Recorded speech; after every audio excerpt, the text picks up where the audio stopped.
Imagine presenting your research after months, sometimes years of work, and somebody in the audience asks one question, and you realize your entire project might not work. That's exactly what we're looking at today. We found a thread full of real stories from academics where somebody asked a question at a lab meeting or a conference and completely destroyed someone's research. And honestly, some of these are brutal. If you ever presented your work or are working towards your PhD, this is probably one of your biggest fears. Because sometimes it's not reviewer 2, it's that one question in front of everyone. And if you're newer, we are the Struggling Scientists, and we help academics and scientists make their life just a little bit less of a struggle. And today, we're diving into some of the most painful academic moments out there. So let's start with one that honestly made me pause for a second. Are you ready? I am ready. Okay, so our first story. I was at a conference from marine science, and a grad student was giving a talk on their thesis work looking at how acoustic deterrence affected feeding predation in some type of ray. They did all these presumably expensive experiments using this one species of prey, I can't recall it now, and showed that the rays didn't eat any of the prey, therefore they were repelled by the acoustics. Turns out the species of prey they used wasn't even in the normal diet of this ray species, so of course they weren't being eaten. Cue an awkward Q&A. Wait. Yeah. That's so. But what was their control then? Yeah, that's actually one of the top comments. Didn't they include any controls? Because the control then also doesn't get eaten, right? Presumably, yeah. There should be some hints in there. Yeah, exactly. But honestly, biology is not my field, so maybe you do less. I don't know. I would assume there is a control of non-acoustic eating habits. There should But be, maybe right? they were actually presenting this as a problem. Like, our fish are not eating this at all.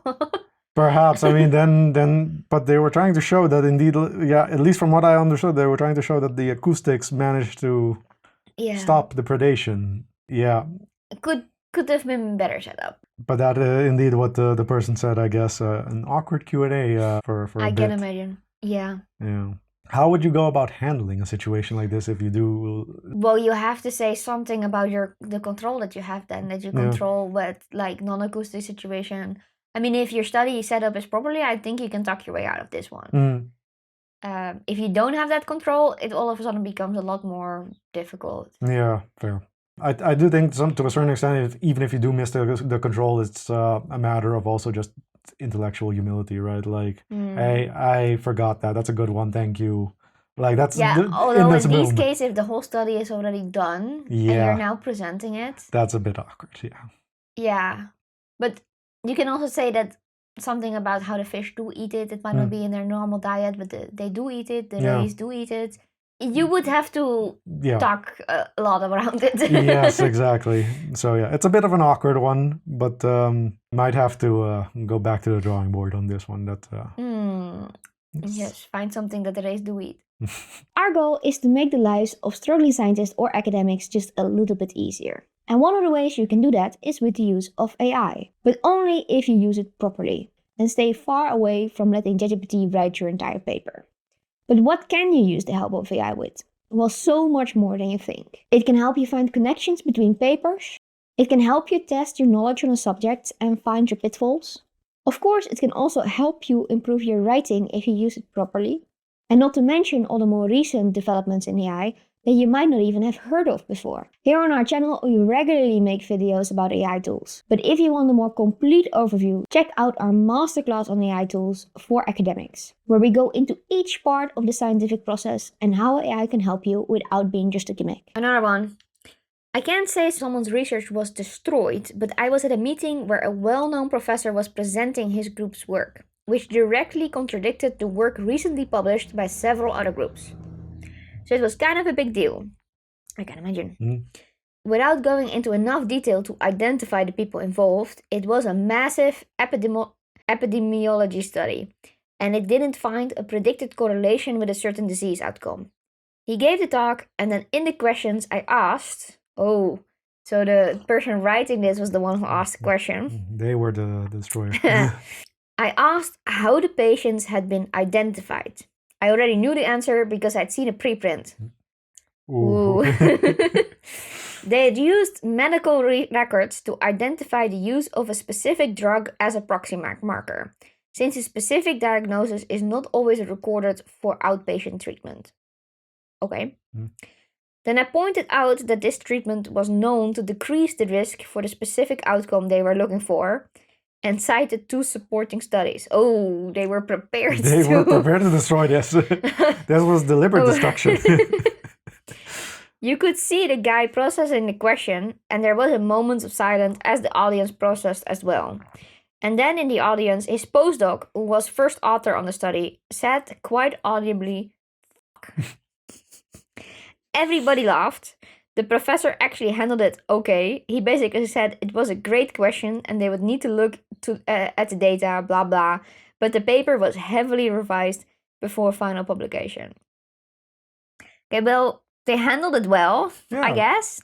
I mean, all things considered, I think, it's awkward, but the paper was ultimately improved because of this, though. Like, I do have some questions about the author of this because they were prepared to ask questions. So that's either somebody who is perhaps organizing the event or chairing the session and who has to ask a question and read this beforehand.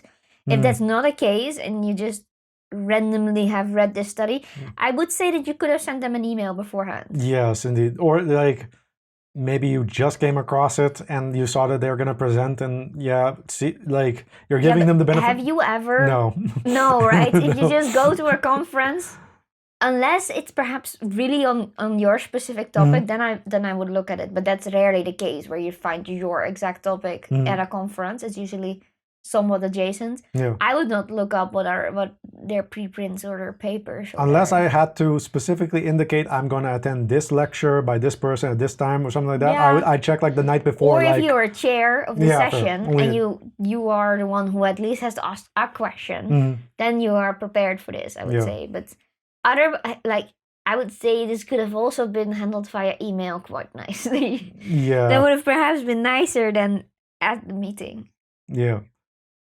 I mean, it's a valid question, though. Oh, yes, of course. No, it's a good question because, obviously, but they had 2 supporting sources and everything. They were ready. They were ready and prepared. I just happened to come across this while casually reading on my way to this conference. Yeah, and it's also a mistake that I can imagine. I don't quite understand why you would use the use of a specific drug to create your groups, but it depends on the study, of course. Maybe it was data that was also collected for something else. Yeah, I mean, could be multiple things. I think ultimately this story at least still had a good ending. Like, yes, it was awkward, but people could laugh about, they could laugh about it, and it ended up making the revising the overall publication in the end for improvement. It's not, I think it still improvement overall.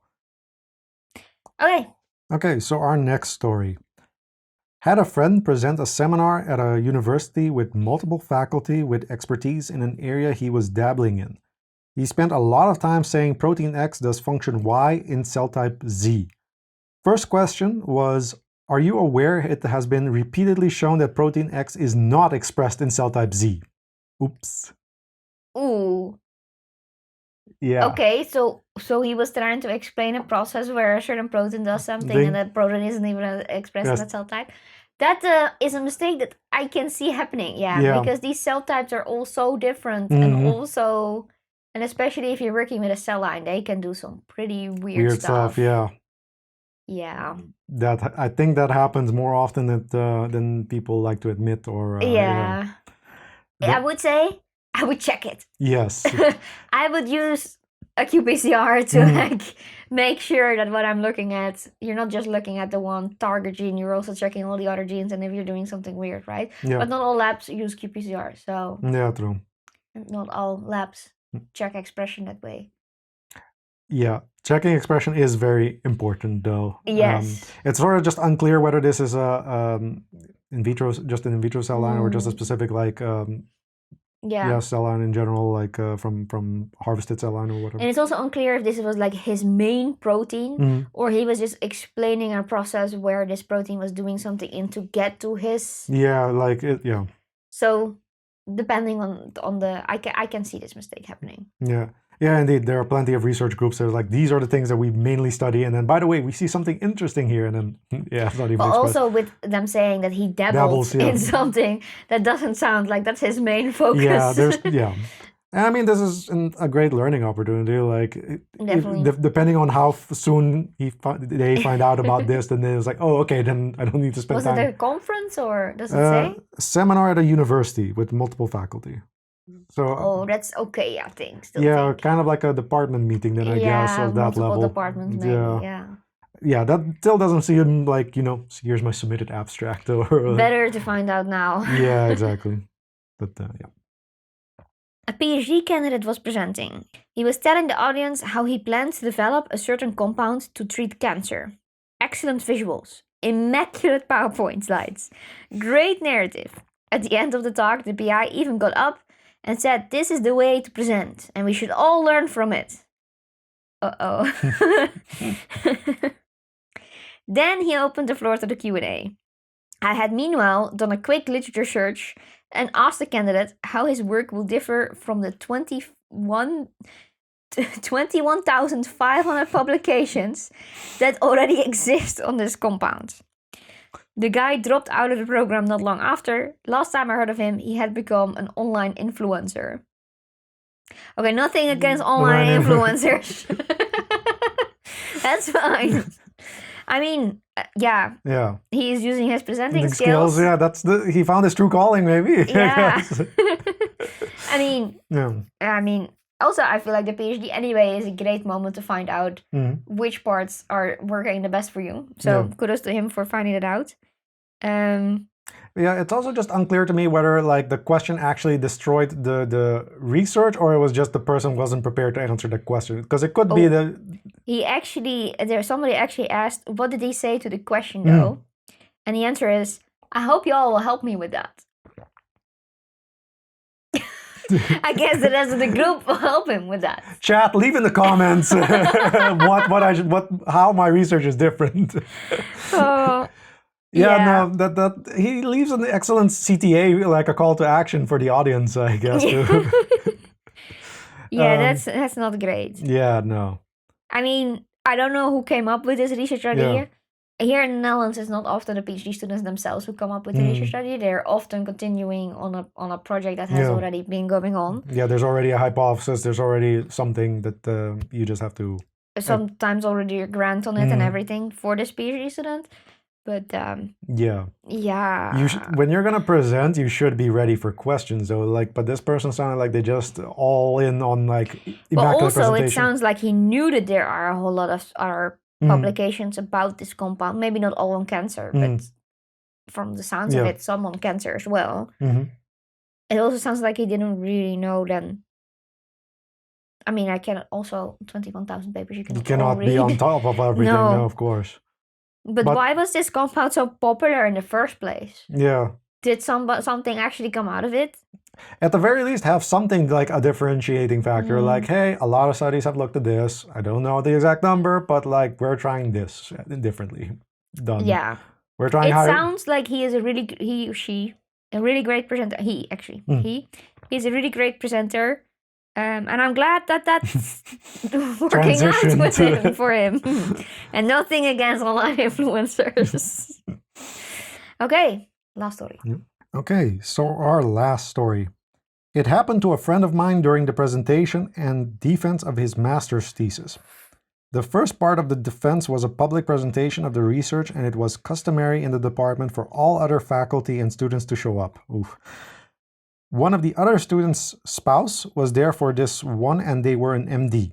They asked a question about how they controlled for a certain variable in the lab tests, not my area, so I don't remember what exactly it was. My friend's face and the faces of his committee members all went ghost white as none of them hadn't thought to take that into account. The whole lecture hall was silent for 30 seconds, then everyone started whispering to each other. It was at least a full minute before the advisor stood up and admitted to the oversight. Luckily, that test was only a small part of the study, so removing it didn't affect the overall quality of the paper. That's rare though, that like one thing takes out a study so bad, or like at least the test so badly. Yeah. Yeah, now I'm genuinely curious what that could be. Yes. It was like, Because usually the answer is like, oh yeah, I will look at that and see if it makes it different, you know, especially in these type of things. But the entire committee and everybody also didn't realize this. yeah, it was a very, It's a rough one to find that out during your PhD Yeah. defense, basically. yeah, this was a master's thesis, but still like, Yeah. yeah, I do like that one. Well, interestingly enough, one of the top comments was an MD asking about controls. I find that extremely difficult to believe. Oh, that's the unbelievable part of it. Not that everybody went ghost-wise. That's not the unbelievable part. No. The MD. Stood up. It's like.